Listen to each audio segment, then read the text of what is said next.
রমজানে দ্রব্যমূল্য নিয়ন্ত্রণ ও আইনশৃঙ্খলা পরিস্থিতি স্বাভাবিক রাখা, নিরবিচ্ছিন্ন বিদ্যুৎ সরবরাহে গুরুত্ব দিচ্ছে নতুন সরকার। পাশাপাশি দেশের পররাষ্ট্র নীতি, সড়কে চাঁদাবাজি নিয়ন্ত্রণে কাজ করার প্রতিশ্রুতি দিচ্ছেন মন্ত্রীরা। অন্যদিকে রাতে কিশোররা অযাচিত ঘোরাঘুরি করলে তাদের পুলিশি জিজ্ঞাসাবাদের মুখে পড়তে হবে সতর্ক করেছেন শিক্ষামন্ত্রী। বিস্তারিত ইমরুল কায়েসের ডেস্ক রিপোর্টে।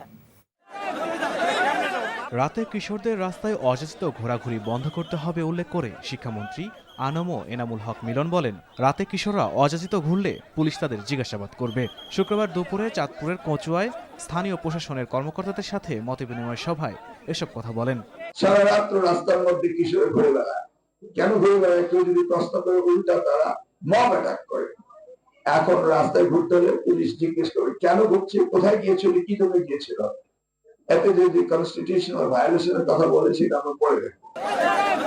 পররাষ্ট্র প্রতিমন্ত্রী শামা ওবায়েদ জানিয়েছেন, দেশের পররাষ্ট্র নীতি হবে জাতীয় স্বার্থকে অগ্রাধিকার দিয়ে সবার সঙ্গে বন্ধুত্বের। দুপুরে ফরিদপুরের নগরকান্দা উপজেলার নিজ বাড়িতে সাংবাদিকদের কাছে তিনি একথা জানান।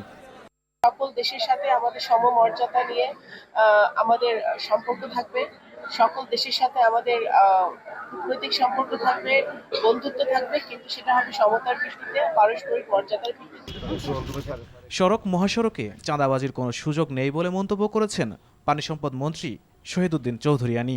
সকালে লক্ষ্মীপুরের সার্কিট হাউসে জেলা প্রশাসন ও পানি উন্নয়ন বোর্ডের কর্মকর্তাদের সঙ্গে সাক্ষাৎ ও মতবিনিময় সভা শেষে সাংবাদিকদের তিনি একথা বলেন। সারা বাংলাদেশে এটার কোনো সুযোগ নাই, আর লক্ষ্মীপুর তো নাই। পুরো দেশব্যাপী এটা আমরা 180 দিনের প্রকল্পের মধ্যে ম্যাক্সিমাম যেটা করা দরকার সেটা আমরা করব। আইন শৃঙ্খলা যেন সুন্দরভাবে থাকে সেই দিকে বিশেষ নজর দিয়েছেন। রমজানে দ্রব্যমূল্য নিয়ন্ত্রণ ও আইন শৃঙ্খলা পরিস্থিতি স্বাভাবিক রাখা সহ ঈদে ঘরমুখ মানুষের যাতায়াত নির্বিঘ্ন করতে কাজ চলছে বলে জানিয়েছে দুর্যোগ ব্যবস্থাপনা ও ত্রাণ মন্ত্রণালয়ের মন্ত্রী আসাদুল হাবিব দুলু। রমজান মাস, এখানে আইন শৃঙ্খলাটাকে আমরা গুরুত্ব দিচ্ছি, দ্রব্যমূল্যটা নিয়ন্ত্রণ রাখার জন্য বলতেছি, বিদ্যুতের যাতে কোনো ঘাটতি না হয়, যাতে মানুষের ইফতার এবং তারাবি এবং সেহরিতে যাতে কোনো বিঘ্ন সৃষ্টি না হয়, এই জিনিসগুলো আমরা অ্যাড্রেস করতে। বিদ্যুৎ, জ্বালানি ও খনিজ সম্পদ মন্ত্রণালয়ের প্রতিমন্ত্রী অনিন্দ ইসলাম অমিত বলেন, ঘাটতি থাকা সত্ত্বেও নিরবচ্ছিন্ন বিদ্যুৎ সরবরাহে সরকার চেষ্টা করছে। আমাদের এখানে বিদ্যুতের ঘাটতি রয়েছে, সেটাকে কিভাবে ব্যবস্থাপনাটা আরো সুন্দর করতে পারি যাতে করে জনদুর্ভোগ কমানো যায়, সেটাকে আমরা বিবেচনা রাখছি। গৃহায়ন ও গণপূর্ত মন্ত্রণালয়ে যেন কোনো অপব্যয় না হয় সেদিকে সর্বাধিক গুরুত্ব দেওয়া হবে বলে জানিয়েছেন ওই মন্ত্রণালয়ের মন্ত্রী জাকারিয়া তাহের সুমন। কুমিল্লার বড়ুরায় স্থানীয় নেতাকর্মীদের সাথে শুভেচ্ছা বিনিময় শেষে এসব কথা বলেন তিনি।